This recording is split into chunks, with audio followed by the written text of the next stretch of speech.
Let's take a look at how to use undo and redo. Undo can remove brush strokes one at a time, and redo can bring them back.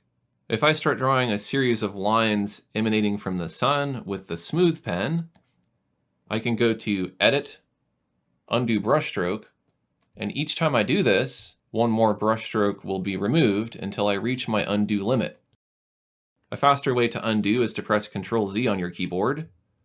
You can also redo with Ctrl Y. As I mentioned, there is a limit to how many undos you can use. If I draw a lot of lines and then I try to undo them all, I'm eventually going to reach my limit. By default, this is set to 32. That's enough to go back quite a ways, but I can't go back so far that I remove them all because I made more than 32 brushstrokes. Another limitation is that undo and redo information is cleared once you close a document or the Corel Painter application. We are able to change the undo limit by going to Edit Preferences and then looking under Performance. In the middle of this panel, we can see undo levels is set to 32. You can set the maximum number of undo levels to 256, but it will impact performance. The reason why is because your computer has to remember each of those 256 brushstrokes, which can consume resources that could be used for other tasks. I recommend that you set your undo limit to around 9. It's nice to have a few undos, but you don't need so many that you're going to be spending all day undoing. You want to be doing, not undoing. Limiting your number of undos is going to force you to move forward rather than spending all day going backward. It's also going to have the added benefit of making Corel Painter perform a little bit faster.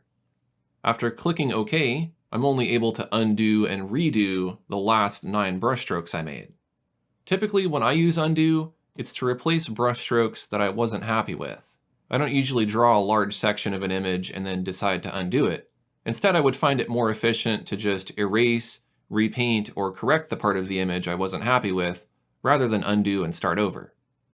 As I mentioned earlier, you can use the keyboard shortcut of Ctrl Z and Ctrl Y to undo and redo, but if you prefer, you can also use the Wacom tablet properties to set one of your express keys or your touch ring to execute the shortcuts.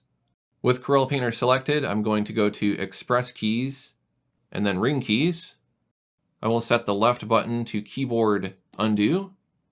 On the opposite side, I'll set that one to Keyboard Redo. If your device has a touch ring, you can also use that to undo and redo.